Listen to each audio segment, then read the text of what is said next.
السلام علیکم ورحمۃ اللہ وبرکاتہ۔ کل ہم نے کیا پڑھا تھا؟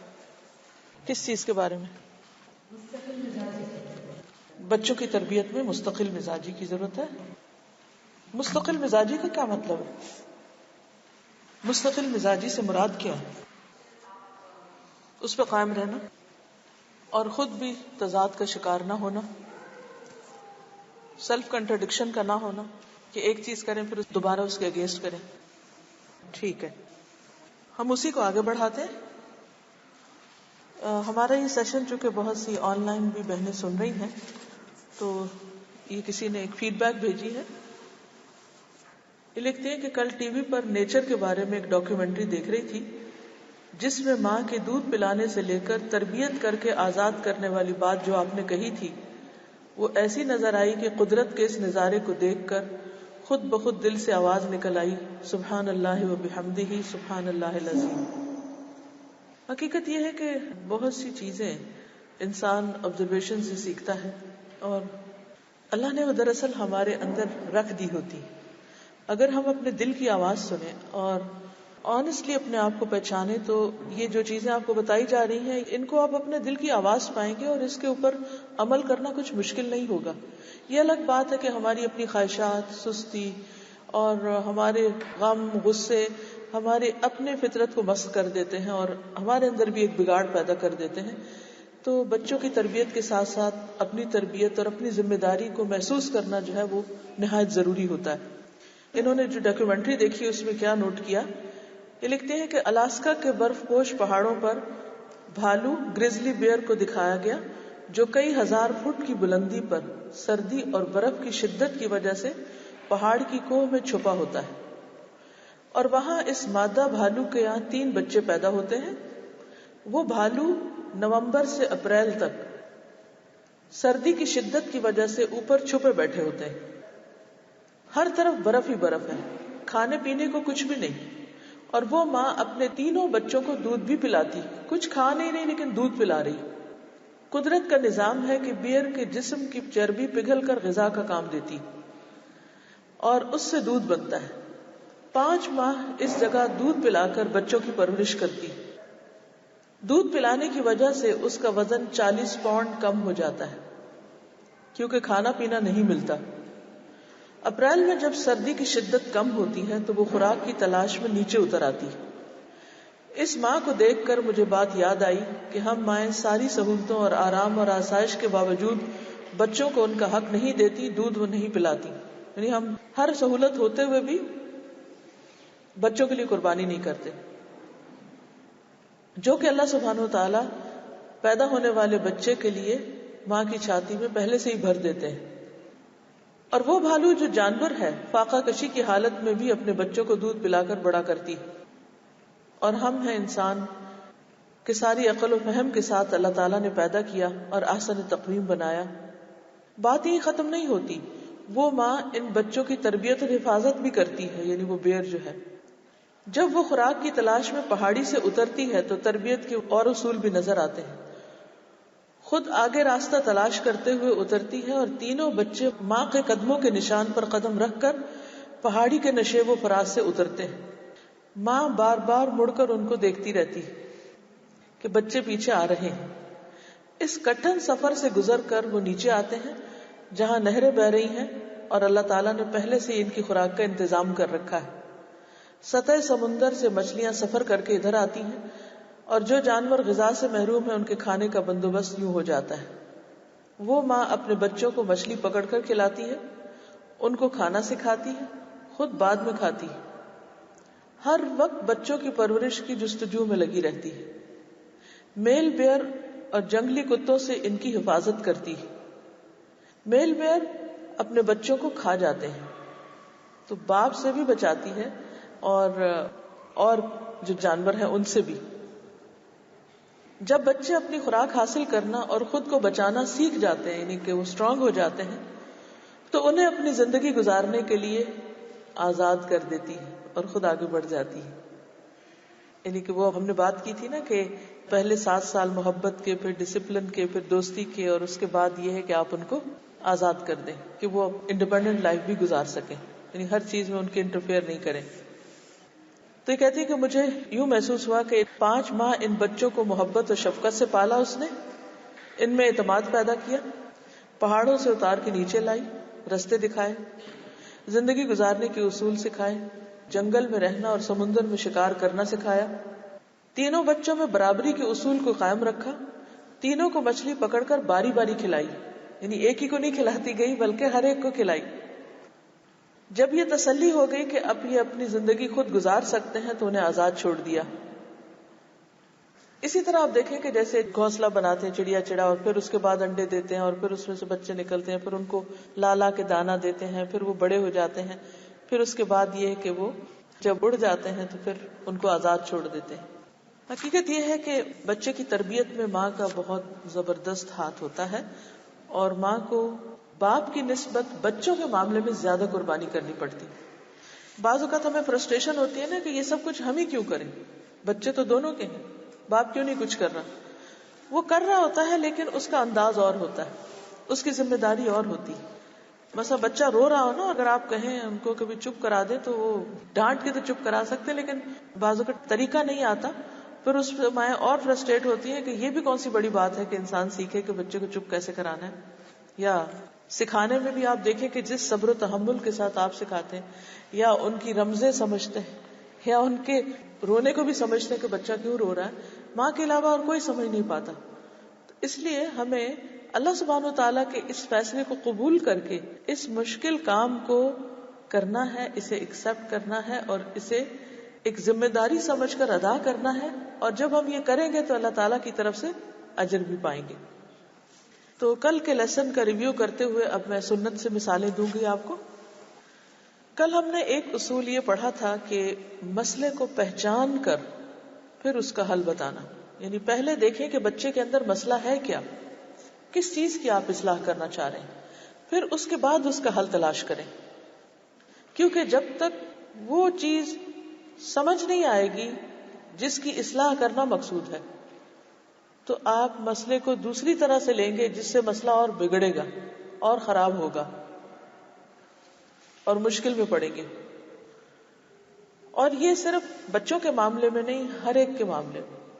اور مسئلے کو سمجھنے کے لیے اچھی لسننگ بہت ضروری ہے، توجہ ضروری ہے، انٹرسٹ ضروری ہے. اگر آپ ایک کان سے سن رہے ہیں اور دوسرے سے نہیں سن رہے، یا پھر ازیوم کر لیتے ہیں کہ ہاں ہاں مجھے پتا ہے، تو اس سے بات نہیں بنتی. تو جس عادت میں تبدیلی کی ضرورت ہے یا جس خرابی میں تبدیلی چاہیے، اس کو پہچاننا ضروری ہے. حضرت انس کہتے ہیں کہ ایک مرتبہ کچھ یہودی نبی صلی اللہ علیہ وسلم کی خدمت میں حاضر ہوئے. سلام کرتے ہوئے السلام علیکم کہا، سلام نہیں بولا. آپ نے بھی فرمایا وعلیکم. حضرت عائشہ نے یہودیوں کا یہ جملہ سن کر فرمایا، بندروں خنزیروں کے بھائیوں، سام یعنی موت اور اللہ کی لعنت اور غضب تمہیں پر نازل ہو. یعنی بہت غصے میں آ گئی کہ انہوں نے حضور صلی اللہ علیہ وسلم کو ایسا کیوں کہا ہے. نبی صلی اللہ علیہ وسلم نے حضرت عائشہ کو سکون کی تلقین کی کہ کام ڈاؤن. انہوں نے عرض کیا، یا رسول اللہ صلی اللہ علیہ وسلم، آپ نے سنا نہیں کہ انہوں نے کیا کہا ہے؟ نبی صلی اللہ علیہ وسلم نے فرمایا، عائشہ، میں نے ان کو جو جواب دیا ہے کیا تم نے نہیں سنا؟ نرمی جس چیز میں بھی شامل ہو جائے وہ اسے خوبصورت بنا دیتی ہے، اور جس چیز سے چھین لی جائے اسے عیب دار بنا دیتی ہے. تو اس میں آپ دیکھیے کہ حضور صلی اللہ علیہ وسلم بجائے اس کے کہ جنہوں نے غلط لفظ استعمال کیے ان کو کچھ کہتے، حضرت عائشہ نے جو جواب میں کہا آپ نے ان کی تربیت کی کہ ایسے جواب نہیں دیتے. سب سے پہلے تو ان کو پرسکون ہونے کو کہا، پھر اس کے بعد آپ نے فرمایا کہ کیا تم نے نہیں سنا کہ میں نے کیا کہا ہے؟ اور پھر اس کے بعد کوئی لمبا لیکچر نہیں دیا، صرف ایک نقطہ بتا دیا کہ جس چیز میں نرمی ہوگی وہ اسے خوبصورت بنا دے گی، اور جس چیز سے نرمی نکل جائے گی وہ اسے بدصورت بنا دے گی. تو مومن کا اخلاق خوبصورت ہوتا ہے، بدصورت نہیں ہوتا. یہاں نبی صلی اللہ علیہ وسلم حضرت عائشہ کی ایک طرح سے تربیت کر رہے ہیں، ایک سچویشن کو ہینڈل کرنا سکھا رہے ہیں. یہ سچویشن آپ کے گھر میں کئی بار پیدا ہوتی ہے جب دو بچے آپس میں لڑ پڑتے ہیں. ایک بچہ دوسرے کو کوئی غلط بات کہہ دیتا ہے، دوسرا جواب میں ہاتھ اٹھا لیتا ہے اور پھر معاملہ بڑھ جاتا ہے.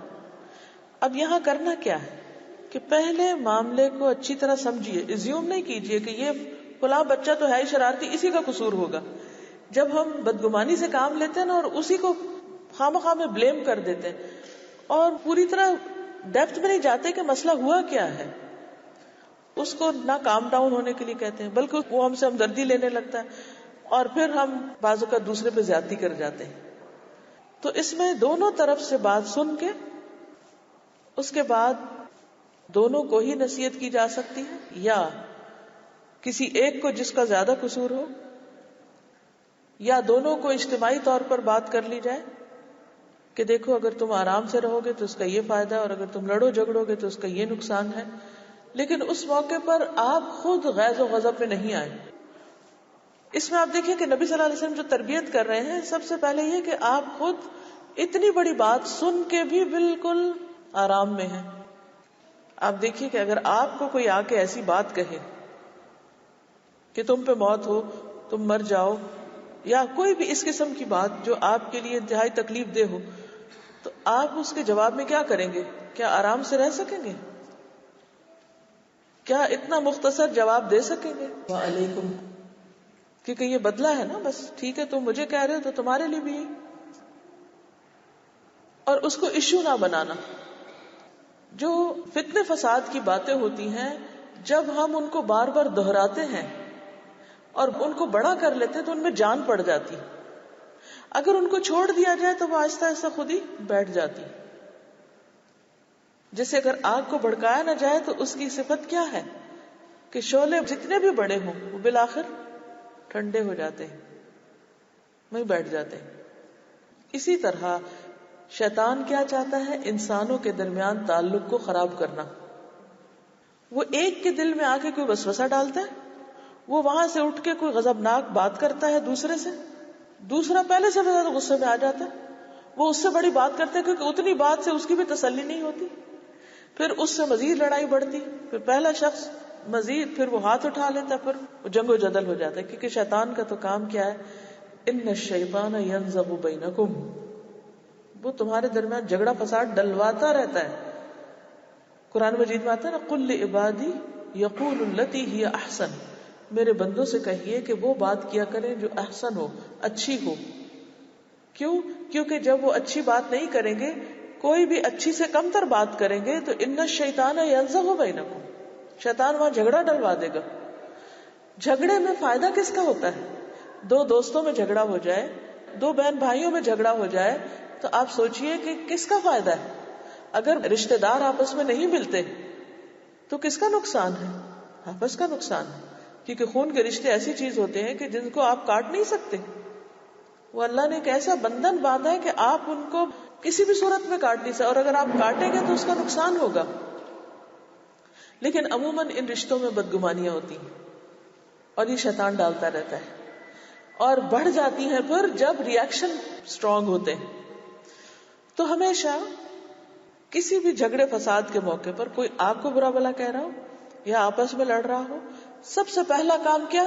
کام ڈاؤن، ٹھنڈے ہو جاؤ، آرام سے بات کرو، مسئلے کو سمجھو، جانو، مختصر حل پیش کرو اور چھوڑ دو. کیونکہ جب غصے میں دو لوگ ہوتے ہیں وہاں لمبا لیکچر قطعاً فائدہ نہیں دیتا.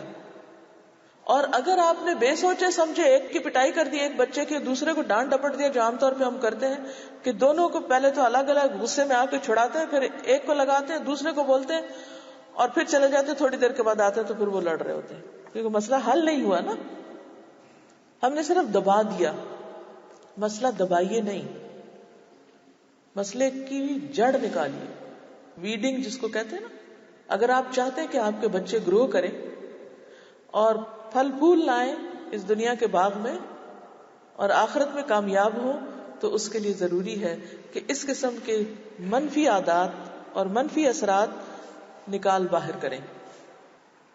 پھر اسی طرح یہ ہے کہ جس کے اندر جس چیز کی کمی دیکھی جائے اس کو پھر مختلف مواقع پر اسی چیز کی تلقین کی جائے. مثلاً حضرت عائشہ سے مروی ہے کہ ایک مرتبہ نبی صلی اللہ علیہ وسلم کسی جنگ میں جانے کے لیے نکلے تو صدقہ کے جانوروں میں سے ایک ایک اونٹ میرے علاوہ ہر بیوی کو دیا. میں نے کہا اللہ کے رسول صلی اللہ علیہ وسلم آپ نے میرے علاوہ سب کو اونٹ دیا ہے. تو آپ نے مجھے ایک ایسی اونٹنی عطا کی جس پر ابھی تک کسی نے سواری نہ کی تھی، برانڈ نیو کار. پھر فرمایا عائشہ اس کے ساتھ نرمی کرنا، کیونکہ نرمی جس چیز میں بھی ہوتی ہے اسے باعث زینت بنا دیتی ہے، اور جس چیز سے بھی کھینچی جاتی ہے اسے بدنما اور عیبدار بنا دیتی ہے. سیم نصیحت دوسری بار. یہ جو بات کی تھی نا کہ پہلے آپ پہچان لیں کہ کس کے مزاج میں کیا ہے. حضرت عائشہ ینگ تھی، very young, early teen age شروع ہی ہوئی تھی، اور ان کے ساتھ اتنی یعنی کہ کو وائفز تھیں، ویری انٹیلیجنٹ، بہت ساری صلاحیتیں. کس وجہ سے؟ کہ کوئک لرنر تھی، ہر چیز میں تیزی سے آگے بڑھتی. جب کسی بچے کے مزاج میں تیزی ہوتی ہے یا جلدی کرتا ہے کوئی، تو اس کا مطلب یہ ہے کہ اس کے اندر بہت سی خیر ہے، لیکن ہم اس کو پہچانتے نہیں. اس موقع پر اس کا اعتماد نہیں خراب کرنا. اب یہاں پر حضور صلی اللہ علیہ وسلم یہ بھی کہہ سکتے تھے تم اتنی جلد باز ہو، میں نے تو تمہارے لیے اتنی اچھی چیز رکھی ہوئی تھی. عام طور پہ ہم فوراً بس ایسا ریئیکشن کرتے ہیں کہ چیز دینی بھی ہوتی ہے تو بدنما کر کے دیتے ہیں، اذیت دے کر. تو حضور صلی اللہ علیہ وسلم نے پہلے سب کو اونٹ دے دیا، کیونکہ اونٹ کے مقابلے میں اونٹنی زیادہ بہتر چیز ہوتی، اور وہ بھی ابھی جو بالکل نئی نئی ہو. لیکن اس نئی کے اندر ایک مشکل ضرور ہے کہ ابھی وہ ٹرینڈ نہیں ہے سفر کے لیے، تو اس کو ہینڈل کرنے میں تھوڑی مشکل ہے. اور پھر آپ وہی بات کہتے ہیں جو دوسرے موقع پر آپ نے کی تھی جب یہودیوں کے سلام کے جواب میں حضرت عائشہ نے جلدی کی تھی. یہاں بھی کنکلوژن جلدی کر لیا نا، انتظار نہیں کیا. اچھا آپ نے سب کو تو دے دیا، میرا حصہ. آپ نے یہ تو نہیں کرنا تھا کہ سب کو دیتے اور آپ کو نہ دیتے، دینا تو تھا لیکن سب سے آخر میں. بعض اوقات ایسا ہوتا ہے نا کہ آپ کو پتا ہوتا ہے کہ ایک بچہ جو زیادہ پیارا ہوتا ہے نا، تو آپ فار گرانٹیڈ لے لیتے ہیں کہ اس کو تو میں ڈانٹ بھی سکتی ہوں اور اس کو تو میں بعد میں بھی دے سکتی ہوں، اور اس کو تو یعنی ایک مان ہوتا ہے نا کہ اس کے ساتھ تو میں کچھ بھی کر سکتی ہوں. لیکن وہ ہم اپنے دل میں رکھے ہوئے ہوتے، اس کو نہیں پتا ہوتا کہ اس وجہ سے میرے ساتھ معاملہ کرنے میں ڈیلے ہو رہا ہے. یعنی اکثر آپ دیکھیں کہ آپ کے بچوں میں سے یا بہن بھائیوں میں سے جس کے ساتھ آپ کو زیادہ پیار ہوتا ہے، آپ ڈانٹتے بھی اس کو زیادہ ہیں، یا آپ اس کو کچھ بھی کہنے کو اپنا حق سمجھتے ہیں کہ میں کچھ بھی کہہ لوں اس کو. کس وجہ سے؟ کیونکہ محبت ہوتی ہے آپ کو، اور آپ کو پتا ہوتا ہے یہ بندہ سہ جائے گا. لیکن کبھی کبھی دوسرے بندہ اس طرح ریئیکٹ کر دیتا ہے، تو ایسے موقع پر پھر غضبناک ہونے کی ضرورت نہیں، بس اتنا معاملہ وہاں حل کر دیا جائے.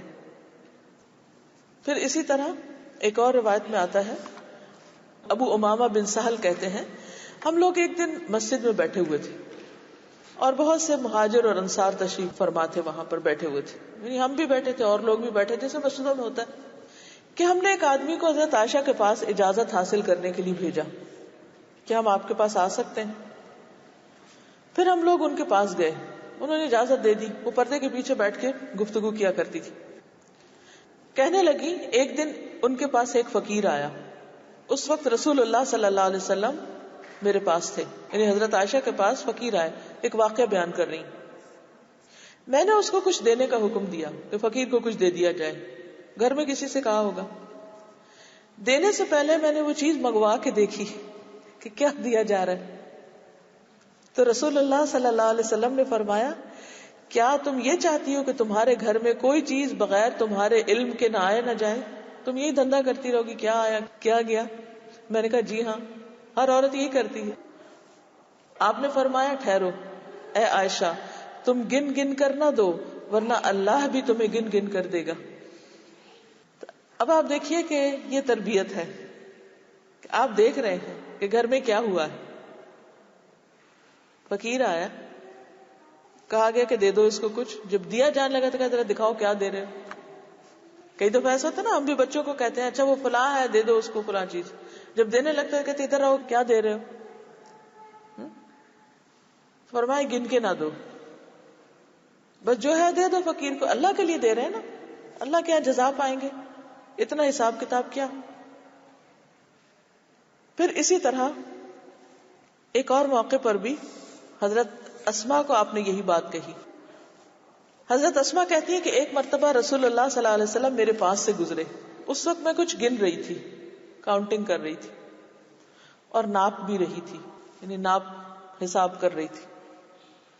آپ نے دیکھا، فرمایا اسماء گن گن کے نہ رکھو ورنہ اللہ بھی تمہیں گن گن کر دے گا. وہ کہتی ہے کہ رسول اللہ صلی اللہ علیہ وسلم کے اس ارشاد کے بعد میں نے اپنے پاس سے کچھ جانے والے کو یا آنے والے کو کبھی نہیں گنا، کتنا آیا اور کتنا گیا. اور جب بھی میرے پاس اللہ کا کوئی رزق ختم ہوا اللہ نے اس کا بدل مجھے عطا فرما دیا. یعنی جب میں نے دیا اللہ نے مجھے اور دے دیا، حساب نہیں کیا. ٹھیک ہے حساب بعض وقت کرنا پڑتا ہے، کیا باقی ہے، کیا دے دیا، کس کو کیا دیا، اس کو. لیکن عام روزمرہ زندگی میں جو لین دین ہوتا ہے تو اس میں مثلاً کسی کو آپ کچھ دے رہے ہیں، بیگ میں آپ ہاتھ ڈالتے ہیں، چینج ہے، اب اس وقت آپ کوائنز گننے بیٹھتے تو اتنے میں لینے والا چلا جائے گا، تو پتا ہے بس ٹھیک ہے نکالو اور دو. اسی طرح کھانا ہے، کچھ بھی ہے، اگر آپ نے کہہ دیا کہ بھی کھانا دے دو تو پھر خود سر پہ سوار نہ ہو جائے کھڑے ہو کر کے بھی کیا دے رہے ہو، کتنا دے رہے ہو، بس ٹھیک ہے. یعنی کچھ مواقع پر ہم سب کو یہ ضرور کرنا چاہیے کہ بغیر حساب کے دیں، اور آپ اس کا تجربہ کریں گے کہ اللہ بھی آپ کو بغیر حساب کے دے گا. اور یہ بچوں کے اندر آپ ڈالنے کی کوشش کریں، بچوں کے ہاتھ سے دلوائیں، اور پھر جب ان کو مزید کچھ ملے تو اس وقت اپریشیٹ کریں اور کہیں کہ دیکھو تم بھی اللہ کے راہ میں دیتے ہو نا، تو اللہ تعالیٰ نے تمہیں بھی دیا، بھلے آپ اس کے ہاتھ میں رکھ رہے ہیں، ظاہر اللہ ہی آپ کے دل میں ڈالتا ہے تو آپ کسی کو کچھ دیتے ہیں. پھر اسی طرح آپ صلی اللہ علیہ وسلم نے مختلف مواقع پر مختلف لوگ جب آئے، ایک نے پوچھا سب سے افضل صدقہ کیا ہے، آپ نے اس کو ایک قسم بتائی. دوسرا آیا وہ پوچھتا ہے سب سے افضل صدقہ کیا، آپ نے اس کو کچھ اور بتایا، تیسرے کو کچھ، چوتھے کو. اب جب وہ ساری حدیثیں ہم پڑھتے ہیں تو ہم کہتے ہیں ہاں اس میں سے پھر ہمارے لیے کیا ہے، ہم کیا کریں، ایسا کیوں ہے؟ یہ حدیثوں میں کنٹرڈکشن نہیں ہے. دراصل آپ صلی اللہ علیہ وسلم نے بندے کے مزاج کو سمجھ کر اس کو سولوشن بتایا. اسی طرح ایک شخص آتا ہے کہ وہ کہتا ہے کہ مجھے کوئی نصیحت کیجیے، آپ اس کو ایک بات کہتے ہیں، دوسرے کو کچھ اور کہتے ہیں، تیسرے کو کچھ اور کہتے ہیں. کیا نعوذ باللہ آپ کی باتوں میں کنٹرڈکشن ہے؟ نہیں، تضاد نہیں، صرف یہ ہے کہ ایک کے مزاج کو سمجھ کر ایک نصیحت، دوسرے کو سمجھ کے دوسری. اب آپ کے 5 بچے ہیں مثلا، ہر ایک کو ایک نصیحت نہیں چاہیے. ایک آئے گا آپ اس کو ایک چیز بتائیں گے، لیکن یہ کب بتائیں گے؟ جب آپ اس کے مزاج کو سمجھ چکے ہوں گے. مثلا بچوں میں اگر کوئی بہت غصیلا ہے تو اس موقع پر آپ کیا کریں گے کہ آپ انہیں غصہ نہ کرنے کی تلقین کریں گے. ایک بچہ سست ہے تو آپ اس کو سستی نہیں کرنے کی تلقین کریں گے. تو ہر ایک کا مزاج سمجھ کر اس سے بات کرنا. اس لیے ایک اور اہم ٹپ بچوں کی تربیت میں یہ ہے کہ ہر بچے کو الگ ٹائم دینا، یعنی ہر وقت ایک کلاس نہ لیا کریں کہ سب کو ایک ہی نصیحت، ایک کے ساتھ بیٹھیں یا ایک سے بات کریں تو اس کے مطابق اس سے کاؤنسلنگ کریں یا اس کے مسائل کو جانیں، کیونکہ ہر بچے کی عادت مختلف ہوتی. ہم سمجھتے ہیں کہ بس کھانے کی میز پہ سب بیٹھے ہیں اور سب کو میں نے لیکچر دے دیا ہے اور میری نصیحتوں کا حق ادا ہو گیا. ایسا نہیں. ٹھیک ہے جنرل بات بھی کرنی چاہیے، لیکن پھر پہچانے کہ کس بچے کو کس چیز کی طلب ہے. کچھ بچے سب کے سامنے بات بھی نہیں کرتے، وہ کہتے ہیں آپ جب فارغ ہو اکیلے میں ہم کو ٹائم دیں، پھر ہم آپ کو بتائیں گے ہمیں کیا مسئلہ ہے. دوسرا بچہ بالکل آؤٹ اسپوکن ہوتا ہے، جو دل میں بولتا ہے اس کو آپ وہیں پر ہی بات کر سکتے ہیں. لیکن ہر ایک کی دل کی بات جاننے کی کوشش کریں اور ان سے نکلوانے کا طریقہ فرق ہوگا، کیونکہ ہو سکتا ہے بڑے بچے کے ساتھ آپ کو وہ مشکل نہ ہے جو دوسرے کے ساتھ آ رہی ہے، اور آپ کہتے ہیں کہ میں تو وہی ماں ہوں، میں تو برابری کر رہی ہوں. یہاں برابری نہیں ہے، برابری ہوتی ہے چیزوں کے لین دین میں، مزاج سمجھنے میں برابری نہیں چلے گی. ہر ایک کو اللہ نے ڈفرنٹ پیدا کیا، لہٰذا آپ کو ہر بچے کے ساتھ ایک مختلف ماں بھی بننا ہوگا. اس اصول کو بھی سمجھ لیجئے. ایک شخص نبی صلی اللہ علیہ وسلم کے پاس آیا اور کہنے لگا مجھے وصیت کیجیے. فرمایا غصہ نہ کیا کرو. اس نے کئی بار یہی سوال کیا، آپ نے ہر بار یہی کہا غصہ نہ کیا کرو. اب یہ کس کو کہا؟ جس کو غصہ زیادہ آتا تھا. اب یہ ہر ایک کو تو کہنے کی بات نہیں نا، تو کسی اور کو مختلف بات سمجھائی. پھر اسی طرح یہ ہے کہ جب کسی بچے کے اندر کوئی ایسی چیز دیکھیں کہ وہ کوئی باہر سے غلط لفظ سیکھ کر آ گیا ہے، ہوتا ہے نا بعض اوقات وہ ہر طرح کے بچوں سے ملتے ہیں اسکول میں، آپ کے گھر میں، آپ کے خاندان میں، آپ کے ملنے جلنے والوں میں ایسی کوئی گالیاں نہیں ہوتی، کوئی ایسے لفظ آپ نے کبھی سنے نہیں ہوتے، آپ کی ڈکشنری میں نہیں ہوتے، کہ جو باہر سے وہ اٹھا لاتے ہیں اور بولنا شروع کر دیتے ہیں ایک دوسرے کو آپس میں باتوں میں. تو ان کی اصلاح بھی ضروری ہے. معرور کہتے ہیں کہ میں ابو ذر سے ربضہ میں ملا، وہ ایک جوڑا پہنے ہوئے تھے اور ان کا غلام بھی وہی جوڑا پہنے ہوئے تھے، ایک جیسے کپڑے تھے. میں نے اس کا سبب پوچھا. کہنے لگے کہ میں نے ایک شخص کو برا بھلا کہا تھا اور اس کی ماں کی غیرت دلائی تھی، گالی دی تھی. تو رسول اللہ صلی اللہ علیہ وسلم نے مجھ سے فرمایا، اے ابو ذر، تم نے اسے ماں کے نام کی غیرت دلائی؟ بے شک تم میں ابھی کچھ زمانہ جاہلیت کا اثر باقی، یعنی چھوڑا نہیں. اور پھر وہ اس کے کفارے کے طور پر اس طرح کی نیکیاں کرتے رہتے تھے تاکہ ان کے گناہ جو ہیں وہ ختم ہو جائیں. صحابہ غلطی کوتاہی کے معاملے میں بہت سینسیٹیو ہوتے تھے. ہم اپنی غلطی کے معاملے میں کوئی سینسیٹیو نہیں، لیکن اگر کوئی ہمیں کچھ کہہ دے تو ہم انتہائی سینسیٹیو ہیں. یعنی ہم کیا کہتے ہیں، ہم کیا لفظ بولتے ہیں، ہم کیا کرتے ہیں، کیا کیا ہم کر چکے ہیں، اس معاملے میں ہمیں کوئی پریشانی نہیں ہوتی. لیکن اگر کوئی ہمیں تھوڑی سی بھی بات کر دے تو ہم بہت سخت قسم کا ریاکٹ کرتے ہیں. صحابہ اس سے بالکل الٹ ہیں. ان کو جب احساس ہو جاتا ہے کہ انہوں نے بات صحیح نہیں کی تو اس پر کیا ہوتا ہے کہ وہ زندگی بھر اس کی اصلاح کے لیے کچھ نہ کچھ کرتے رہتے ہیں. اس طرح اصلاح ہوتی ہے. مثلا ہم نے زمانے جاہلیت میں کچھ گناہ کیے، ہم سب کو پتا ہے ہم نے کون کون سے گناہ کیے ہوئے. کچھ پتہ نہیں، یہاں سے اٹھے اور رستے میں پتہ نہیں کیا پیش آئے، منہ سے کیا نکال بیٹھے. ڈرائیور 2 منٹ نہ آئے تو ہم وہیں کھڑے ہو کے پتہ نہیں کیا بڑبڑانے لگے. کچھ پتہ چلتا ہے؟ اور وہ بھی غیبت میں لکھا جائے. ایک سفر کے موقع پر حضرت ابو بکر اور عمر نے اپنے ساتھ ایک غلام لیا خدمت کے لیے. گئے تو وہ راستے میں سو گیا. تو ایک نے دوسرے سے کہا کہ یہ جب تک اس کو اٹھائے نہیں، یہ اٹھتا نہیں، جب تک اس کو کچھ کہے نہیں، کرتا نہیں، یا کھلائے نہیں تو کھاتا نہیں، سم تھنگ لائک دیٹ. تو آپ صلی اللہ علیہ وسلم کو جب پتا چلا تو آپ نے فرمایا کہ تم نے اس کی غیبت کی. ہم سمجھتے ہیں کہ جو غریب لوگ ہوتے ہیں یا جو سٹیٹس میں ہم سے کم ہیں ان کے ہم جو مرضی باتیں کرتے رہیں. یعنی جب وہ مثلاً سو رہے ہیں، کام نہیں کر رہے، تو ہم آپس میں شروع ہو جاتے ہیں. ٹھیک ہے، اگر ہم کوئی اصلاح کے لیے کر رہے ہیں کہ اس نقطے کی اصلاح کرنی چاہیے، وہ ایک اور چیز ہے. لیکن کھڑے کھڑے اپنے آپ سے کچھ باتیں شروع کر دیں ہم ان کی غیر موجودگی میں، تو اس پر بھی زبان روکنی چاہیے، ہم کو احتیاط برتنی چاہیے. کیونکہ تقویٰ کا تقاضا ہی کیا ہے کہ ہم گفتگو میں بھی احتیاط کریں. بعض اوقات ہم ایسی باتیں کر رہے ہوتے ہیں، بچے بھی پاس کھڑے سن رہے ہوتے ہیں، پھر وہ بھی سیکھ جاتے ہیں، وہ سمجھتے ہیں یہ صحیح ہے کیونکہ اماں نے کہا ہے. وہ بس ان کے لیے حجت یہی ہو جاتا ہے. تو اس موقع پر اور بھی محتاط ہونے کی ضرورت ہے. بہرحال اب کیا ہے کہ صحابہ جب ان سے کوئی ایسی چیز ہو جاتی تھی یا ہم ایسی کوئی چیز کر بیٹھے تو ہمیں تو احساس بھی نہیں ہوتا. یہی فرق بتایا گیا نا مومن اور منافق کا، کہ مومن چھوٹے سے گناہ کو بھی پہاڑ سمجھتا ہے اور منافق بڑے سے گناہ کو بھی ایسے سمجھتا ہے جیسے ناک میں مکھی بیٹھی اور اس نے اڑا دی، بس ختم بات، کام ختم ہو گیا. تو جو بھی ہماری غلطیاں ہیں، ہماری کوتاہیاں ہیں، یہ نہ سوچا ہاں میں نے تو توبہ کر لی تھی، میں نے تو معافی مانگ لی ہوئی ہے، سو واٹ، اب کیا کرنا ہے، اور کس چیز کی ضرورت ہے.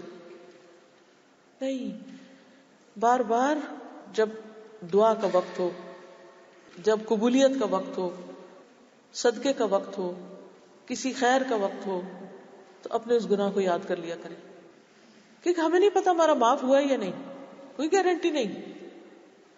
تو مومن اپنی غلطیوں سے کبھی بھی امن میں نہیں رہتا، اور یہی چیز اس کو پھر ہمبل کرتی، یہی چیز اس کے اندر سے اکڑ دور کرتی، اور اس چیز کا غرور نہیں آنے دیتی کہ میں بڑا نیک ہوں، کیونکہ اس کو اپنی غلطیاں یاد ہوتی ہیں.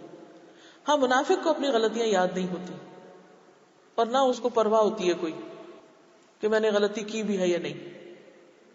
تو یہ ایک بہت اہم چیز ہے. تو صحابہ میں یہاں بھی آپ دیکھیں گے اور مقامات پر بھی دیکھیں گے کہ وہ اپنی اصلاح کے لیے مسلسل کوشاں ہیں.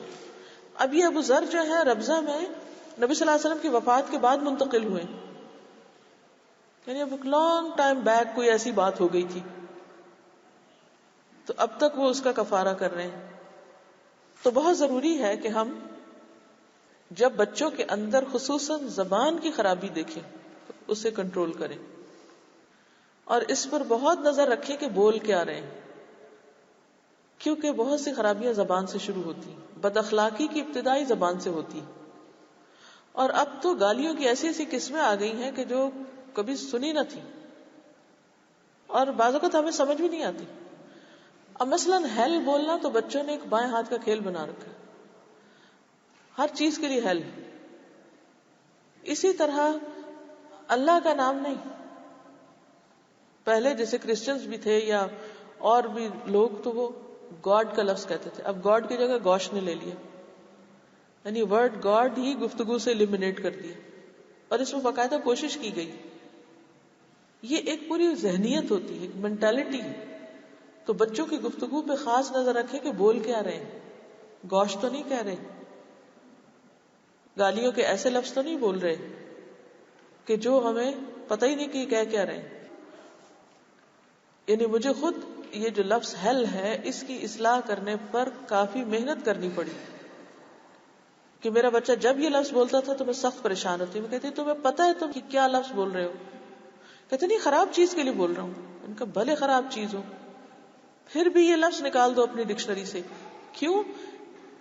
تھوڑی سی جہنم کی ڈسکرپشن بتاؤ پھر بچوں کو، کہ جس چیز کو تم نے جوک بنا لیا ہے اور جس چیز کو تم کچھ سمجھتے ہی نہیں. قرآن کیا کہتا ہے؟ انہا لظا نزاعۃ للشوا، وہ بھڑکتی آگ ہے کہ جو چہروں کی کھال چاٹ جائے گی. پھر وہ آرگیو کرتے ہیں اچھا اگر ہائے کہہ کے سلام کر لیں، کیونکہ ہمیں کیا پتا کون ہے مسلم ہے نان مسلم. ان کا بھلے کوئی بھی ہو، لیکن یہ وہ چیزیں ہیں جو بچے باہر کے کلچر سے لازمی لاتے ہیں گھر میں، اور یہاں کنٹرڈکشن ہوتی ہے. یہ ہمارا فرض بنتا ہے کہ ہم ان کو اسلام پر اعتماد دیں کہ یہ زیادہ بہتر ہے. ایک دفعہ میں نے کافی لینگویجز میں سلام کے جو ورڈ یوز ہوتے ہیں ان کو اکٹھا کرایا تھا، اور میں نے کہا کہ میننگ دیکھو، کوئی میننگ ہی نہیں بنتا بعض اوقات. اب ہیلو کا بھی میننگ کیا ہے اگر آپ کسی ڈکشنری میں دیکھیں، ہیل سے ہی ہے وہ بھی ہیلو. اور پھر ہائے کا کیا مانا ہے ہماری زبان میں، وہ کیا بنتا ہے؟ تو کیا بولے چلے جا رہے ہیں. اور بچے کو یہ کہنا کہ یہ تم جو کہو گے لکھا جائے گا. تو یہاں پر حضور صلی اللہ علیہ وسلم حضرت ابو ذر کے زبان سے نکلے ہوئے ایک لفظ کی اصلاح کریں. ایسا ہی ایک لفظ حضرت عائشہ کی زبان سے بھی ایک دفعہ نکلا تھا، جب انہوں نے کسی کے قد پہ تبصرہ کر دیا تھا کہ ہائٹ ان کی کم ہے، کہ وہ ٹھنگنی ہے، قد چھوٹا ہے ان کا. آپ نے فرمایا عائشہ تم نے وہ بات کہی ہے کہ جو سمندر میں ملا دی جائے وہ بھی کڑوا ہو جائے. حالانکہ آپ اتنے نرم تھے، اتنے محبت کرنے والے، لیکن اگر کوئی لفظ غلط بول رہا ہے تو آپ اس کو وہاں روک کر اس کی اصلاح بھی کرتے تھے، اسے اگنور نہیں کرتے تھے، جانے نہیں دیتے تھے. اچھا 2-4 دفعہ کہہ لے گا پھر سمجھائیں گے. وہی اس کو روکیں کہ یہ کیا کہہ دیا تم نے. بعض اوقات بچے کسی کے بارے میں کچھ ڈسکرائب کر رہے ہوتے ہیں، ہماری ٹیچر کی شکل ایسی ہے، یا وہ ایسے بولتی ہے، یا وہ فلاں ایسا کرتا ہے، اور باقاعدہ نقلیں اتاری جا رہی ہوتی ہیں، اور ماں باپ بیٹھ کے ہنس رہے ہوتے ہیں جیسے کوئی تھیٹر میں بیٹھے. تو ہم تو خود بگاڑ رہے ہیں، ہم تو خود شے دے رہے ہیں، ہم تو خود بتا رہے ہیں کہ ہاں تم بڑوں کی عزت نہ کیا کرو. تو وہ کیا سیکھیں گے؟ تو جب بڑوں کی کوئی بات بچے آپ کے سامنے کریں، چاہے باپ کی کریں، چاہے کسی استاد کی کریں، چاہے وہ کسی دوست کی کریں، چاہے کسی کی بھی کریں، وہاں دیر اینڈ دین ان کی اصلاح کریں کہ نہیں مسلم کلچر یہ نہیں ہے، نہیں وہ ہمارا فلاں مسلم دوست ایسا کرتا ہے، نہیں اس کو پتا نہیں ہوگا. اس کے بھی یہ نہیں کریں کہ وہ تو جاہل ہے اور اس کو بے وقوف کہنا شروع کر دیں بچے کے سامنے کہ اس کو کیا خبر. نہیں، انہوں نے کہا کہ بس اس کو نہیں معلوم ہوگا، آپ کو تو معلوم ہے، آپ کو تو پتا چل گیا، آپ ایسا نہیں کہیں گے.